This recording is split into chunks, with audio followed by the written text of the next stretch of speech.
Так больше жить нельзя, думала Алла, прижимая к себе годовалого сынишку. Заснула она только под утро. Вечером Борис опять пришел поздно и опять пьяный. Всю ночь были семейные разборки, муж угомонился только в 4 утра.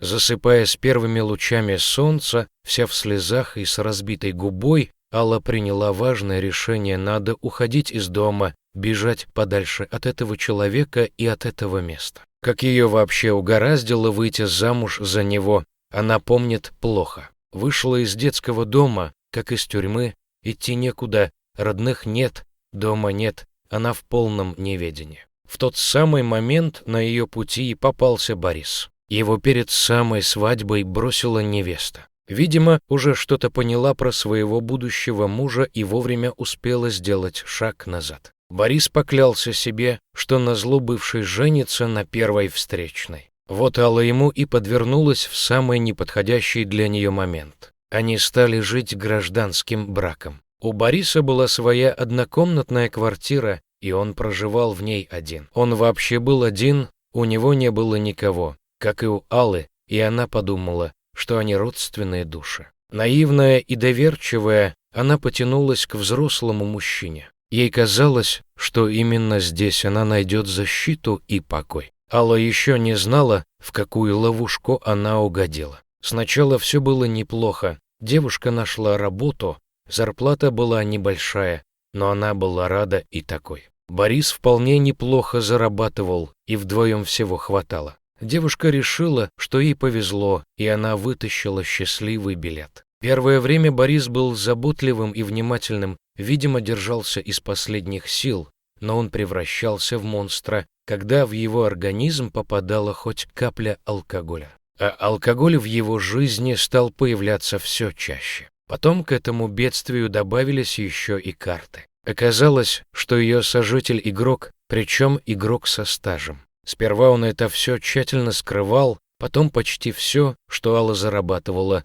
он спускал на алкоголь и карты. Она уже несколько раз намеревалась уйти, но Борис стоял на коленях, плакал, умолял остаться и слезно обещал, что больше такое не повторится. Но за одним последним разом наступал другой, потом третий, а потом она узнала, что беременна. На аборт денег не было, да она даже и не думала о таком исходе. Детей девушка очень любила и хотела стать мамой. Борис очень обрадовался такой новости, что скоро станет отцом. Он поклялся Алле, что теперь все будет по-другому. Пару месяцев в их доме действительно была гармония, но потом Борис как с цепи сорвался, как будто хотел наверстать упущенное. Глядя на то, как живут другие, она не ждала благостей всего мира к своим ногам. И если до рождения сына Борис никогда не поднимал на нее руку, то с рождением малыша он стал ее бить и находил для этого любые предлоги, как будто вымещал на ней злость за все свои неудачи. Алла лежала в постели с закрытыми глазами и вспоминала слова Бориса,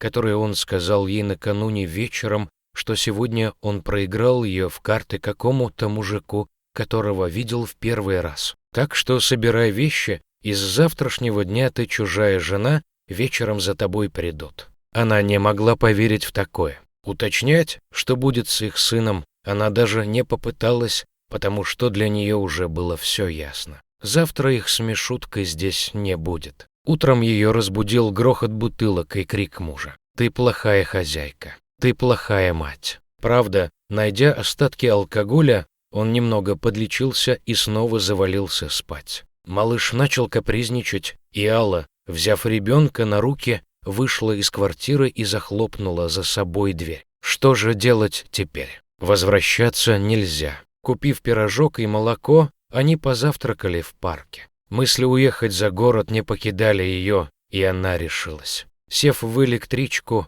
выбрав конечную станцию, они уехали из города. Она выбрала именно эту станцию, потому что ее название ей казалось каким-то знакомым.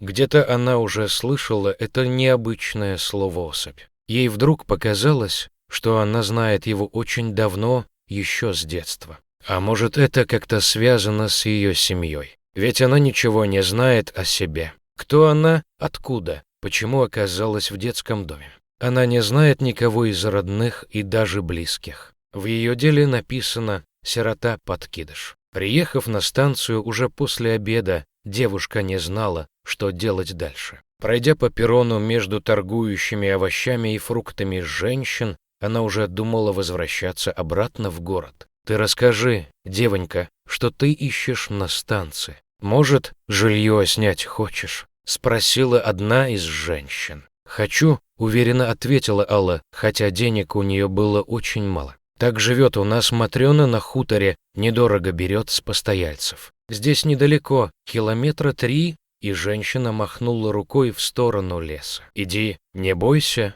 тут недалеко найдешь старый домик». Алла подхватила сына и хотела что-то расспросить у этой женщины, только ее уже не было. Оглянувшись по сторонам, девушка немного замешкалась. Ее пугала незнакомая дорога, уходящая в лес. Немного подумав, Алла с Мишуткой на руках решилась идти. На краю леса дорога перешла в узкую тропинку, еле заметную в траве. Лес встретил их прохладой, щебетом лесных птиц и запахом цветущих растений. Дорога была приятной и нетрудной. Мишутка на руках у мамы уснул сладким сном. В какой-то момент тропинка раздвоилась, и Алла не знала, куда идти. Пошла направо, даже сама не зная, почему. Она уже шла примерно час, а лес все не заканчивался, и хутора не было видно, да и тропинки тоже. Руки онемели от тяжести. Она поняла, что устала и заблудилась.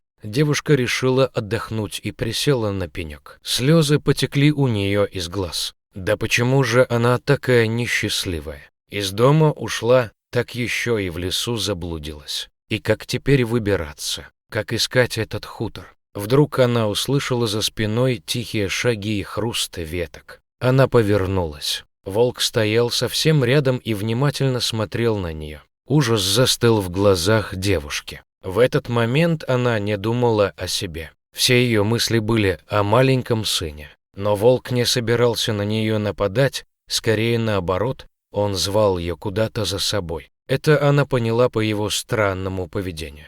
Он то уходил, то снова возвращался на прежнее место. Терять уже было нечего, и Алла пошла за животным. Вскоре они вышли к той самой развилке, где она неправильно свернула направо. Волк пошел по другой тропинке, и девушка последовала за ним. Вскоре показалась полянка, а на ней вдалеке виднелся дом. Волк вошел во двор и направился к большой просторной будке. Это, видимо, было его жилище. Алла постучала в дверь, но никто не отозвался. Тогда она потихоньку вошла в дом. «Вы комнату снять хотите?» Она услышала за спиной приятный женский голос и повернулась. Женщина качнулась и чуть не упала в обморок, но вовремя схватилась за дверной косяк. «Галочка, детка, сама вернулась в родной дом. Как ты нашла дорогу?»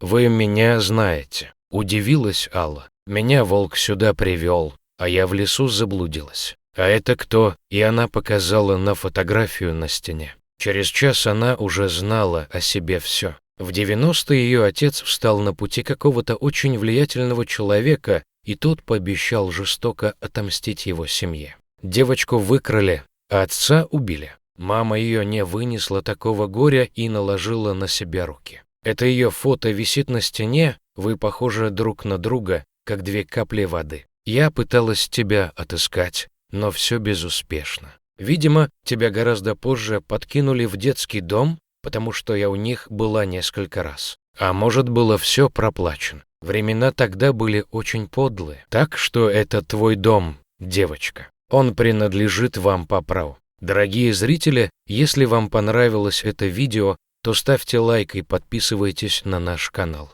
До свидания.